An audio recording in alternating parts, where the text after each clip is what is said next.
welcome to another episode of Proactive Parenting, a show where I offer you judgment-free advice on how to raise value-driven children in a way that's right for your family, using the most current scientific research out there. I'm your host, Dr. Deanna Marie Mason. I'm a certified pediatric nurse practitioner, published author, and expert in child development. I'm also the mom of two fabulous kiddos, so I know firsthand how much misinformation is out there, and that's why I'm here. So grab a cup of coffee or tea and settle in. This is a safe space where you can ask questions and get real, honest answers about how to raise kids in a way that works for you. This year has been a constant stream of change for most families, with disruptions of life on all levels, whether that's work, school, vacations, big life events like weddings, graduations, or funerals, or just normal daily life where going out to eat at a restaurant or seeing a movie has become really complicated. Then, when families are faced with constant change, even if it's understandable change, it creates stress on all the members of that family. What it means to be part of our family can be harder to identify or cope with during times of change. Let me explain this a little bit more. Living like we are in this global pandemic means that we need to adapt to the realities of restrictions and new norms. I don't think anyone would have thought that we would all be wearing masks outside of our homes just 1 year ago, or that our kids would be doing distance learning. Most adults were accustomed to going to the office every day and didn't think their work was able to be done from a home office or even the kitchen table. Maybe people we were once close to now are behaving a little differently because of fear of illness, or were restricted from visiting family members that may be at high risk. Sadly, each of us is responsible to carry the burden to flex our typical behavior to fit into this new context. And for children, this can be tremendously confusing. Our kiddos, especially our littlest ones, haven't had the chance to identify clearly with any one way of living or being yet. Therefore, it can appear to them that the rules keep changing depending on where they are. Now, the good news is children are flexible, but all this change can also make it harder for us as parents to instill them with the values and norms we want them to learn. Right now, what happens outside our front doors is mostly outside of our control. This includes mask mandates, changes from in-person to distance learning, limiting restaurant hours, restrictions on the number of toilet paper packages that we're allowed to buy. I mean, honestly, we're all adapting to new ways of being and doing outside of our homes. But in our homes, we can still do the things that feel right for us and our families. We can create traditions that hold everyone together during these times of constant change. Traditions become important because they are set activities that are repeated on a regular schedule. Traditions can be used to mark the rhythm of the day, week, the month, or even the year. And traditions are activities that we can define and customize and then repeat in a manner that we find appropriate for our family. Traditions ultimately communicate values. They show what is important and why those things are important. But the best part of traditions is the ability to carry them with us no matter what is happening, because they're activities that are most often done at home. We can use traditions to make our homes a safe zone where we can maintain control to the ebb and flow of this crazy life. Ultimately, this instills a sense of family, of values, and of belonging, especially to our children. Now, traditions include both the really big ones related to holidays, such as making certain foods or decorating the home, as well as just the day-to-day traditions that we use to teach our children about what family looks and behaves like. Both types are useful to mark the different time circuits. Holiday traditions mark the calendar year, while day-to-day traditions create a routine and flow in the family. These are things that kids can rely and depend on. And since the holiday season is nearly here, let's start by talking about special days that are marked by many people. We shouldn't just skip the holidays this year because we can't get together with our families or friends. Maintaining holiday traditions permits our families to anticipate together an event that includes people outside of our household. We can choose to celebrate Independence Days, religious holidays, or bank holidays to convey a continued sense of unity with a larger group of people, even though we may be celebrating alone as an individual family. We can include phone calls or messages with extended family and friends on these days as we celebrate in our own homes. Or maybe we can retake sending cards and letters. This communication and connection will help us maintain bonds with our extended family and friends when we have to be separated. And it also gives children a reason to feel that they're part of something bigger, even if they haven't experienced many big get-togethers yet.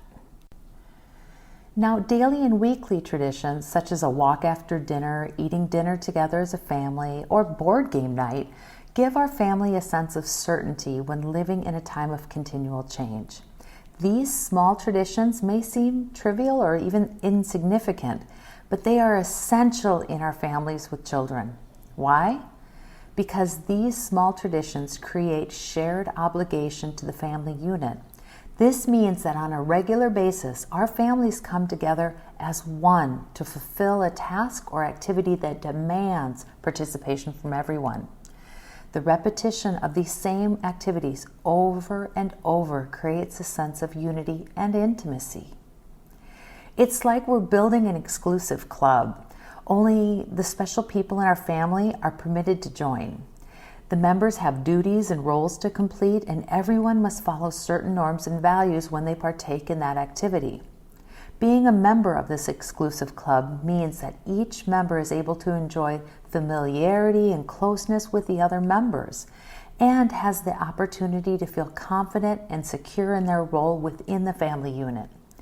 In the end, we are building a solid foundation for a trusting relationship between all members and simultaneously passing values and norms about what it means to be part of our family. Right now, it is so easy for everyone to disappear into their rooms with their electronic gadgets, but this creates a value-neutral home environment for children, and it will have long-term negative effects that may be hard to correct in the future. Therefore, it's really beneficial to invest the time now to use the power of traditions to avoid these types of issues later on. Now, I can't stress enough, the most important part of creating traditions, whether holiday or day-to-day, is to avoid making them so complex that it's going to stress you out to actually do them.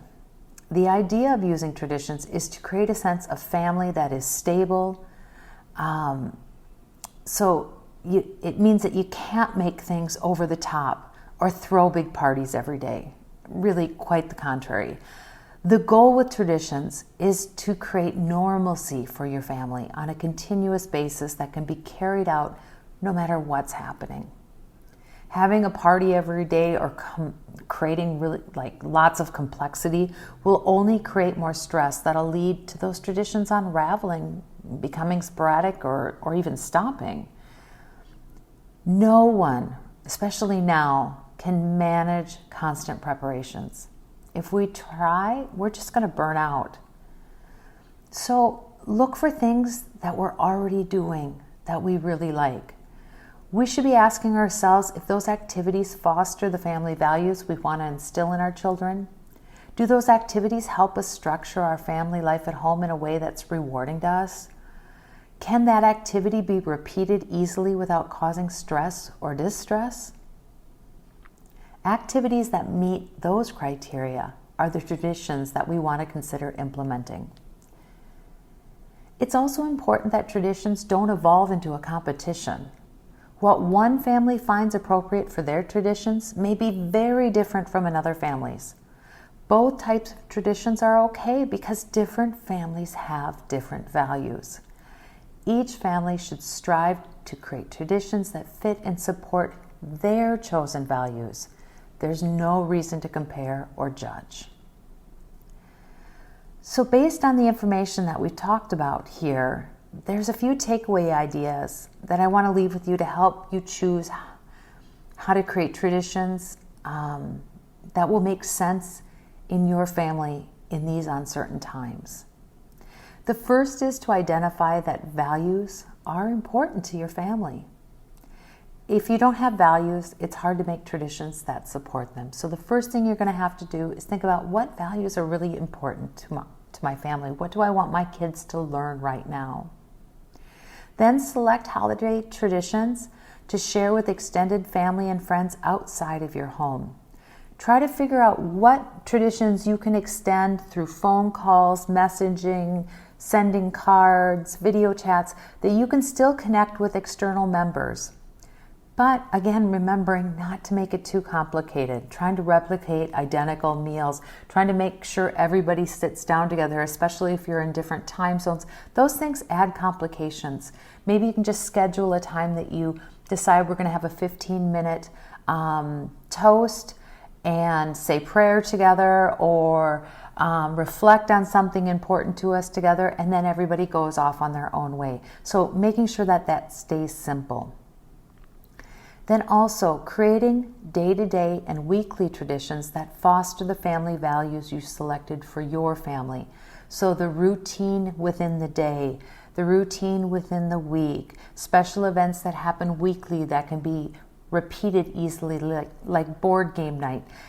Try to find those special things that happen on a very consistent basis that really help your child feel that there is an ebb and flow in your family that they can count on. Another thing we need to be aware of is being selective about what traditions are sustainable, and again, avoid creating stressful traditions. It's not your job to be a party planner. It's not your job to make something fantastic for everybody all the time. The idea of traditions is something that is repeatable and sustainable. Sitting down to a family meal together once a day, playing board games once a week, having a puzzle that sits out that when somebody says I'm bored, everybody sits down and works at the puzzle to get out their boredom. Something that people can count on, not something that's extravagant. And finally, know that the traditions that you choose for your family will be perfect for your family's needs. You know your family best. You know what's going to really click with your family. You know what is maintainable. You know your family's values. You know what traditions are going to fit those values. So know that whatever you choose is going to be just right for your family. I can't stress enough how important the use of traditions is during times like these stressful times where everything seems to be changing, to help us create and maintain close family connections. Now, I hope the information from this episode has encouraged you to be proactive in creating sustainable family traditions that will help now and continue to strengthen your family bonds in the future. Please don't hesitate to share a comment, question, or tip about what you are using and how you're using traditions to strengthen your family values and sense of belonging.